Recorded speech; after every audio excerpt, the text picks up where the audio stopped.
Hi, I'm Mervyn James Herbert. I'm happy for this opportunity to tell you a bit about myself and my family.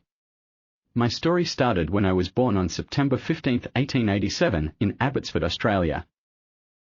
My father Henry Ralph Herbert was born in 1865 in Mount Helen, Australia. My mother Robina Henshaw was born in 1857 in Lanark, Scotland. When they married in 1885, my mother was 7 years older than my father. I had 5 siblings. My brother Clifford was born in 1891. Then my siblings Henry in 1893, Cyril in 1894, and Hazel in 1896. Last but not least, my brother Benjamin was the youngest. He was born in 1901. I married Dorothy Matilda Royals in 1911, at age 23 in South Australia, Australia. She was born in 1889 in Melbourne. She was 22 years old when we married, 1 year younger than me. We had 3 children.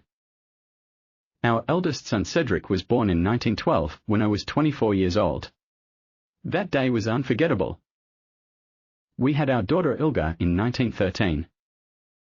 Our youngest son Roderick was born in 1915, when I was 27 years old. Then, I married Jessie Sheba Barnett in 1921, at age 33. She was born in 1889. She was 31 years old when we married, 2 years younger than me. We had 1 son. We had our son Lawrence in 1922. I later married Flora May Griffin in 1943, at age 55. She was born in 1907 in Kadina, Australia. She was 35 years old when we married, 20 years younger than me. I had 2 wonderful grandchildren, Stephen and Anne from my son Lawrence. A lifetime full of memories. I hope you found this fascinating. Farewell, love and kisses. From the Western Front, in a letter to my relatives, I gave a racy description of my experiences in France. I had 2 brothers in camp. And our father was in camp in Adelaide. I wrote as follows: there is not an inch of country that is not intensely fertile and well cultivated, vineyards, orchards and gardens everywhere, no fences, quaint houses, and beautiful castles on every hill. The Alps in the distance, rivers and tinkling little brooks everywhere, quaint folk all along the line. The people were absolutely crazy with enthusiasm. Everyone comes to their doors and windows and wave and throw kisses, or give us flowers, and on the stations pin badges and medals on us and give us anything we ask for. We halt for an hour at fixed spots and find big coppers of water ready. We have our Dixes on the train, and make tea and issue rations once a day, and on we go again. How our fellows enjoyed themselves. Champagne 3/6 a large bottle. We begrudged the few hours we slept. It is broad daylight up to 10 o'clock. It is 10 now. And we are just going to light our candle. It seems so funny. Well, we arrived at our destination after crossing France and touching all the big cities, including Calais, at about 3 a.m. I was whisked off in a motor for a couple of miles to inspect and allot my billets. I have 3 farms for a half battalion, and my company is in one big farm. We are on our own about a mile from battalion headquarters, and I have charge of the half battalion. The men are in great big barns on straw, and it was most humorous trying to put them to bed without a light. This place is overrun with pigs, and a great big pig got amongst the men's legs in the dark and shrieked for its life. The men roared with laughter and called out, "Squeeze up, boys, and make room for the old sow." They could not get over the casual way we seemed to march into the farm and take possession without disturbing the owners, but they slept until 11 next morning. We are close to the trenches, and a terrific bombardment goes on night and day, and aeroplanes are thicker than birds, and motor lorries by the million. The war comes home to one very much in the cities, where nearly all the women are mourning, and very few men are to be seen. They are all at the front. Still, except for the guns, one would hardly know there was a war on here. Everyone seems to work just the same. We officers have a room in the farmhouse.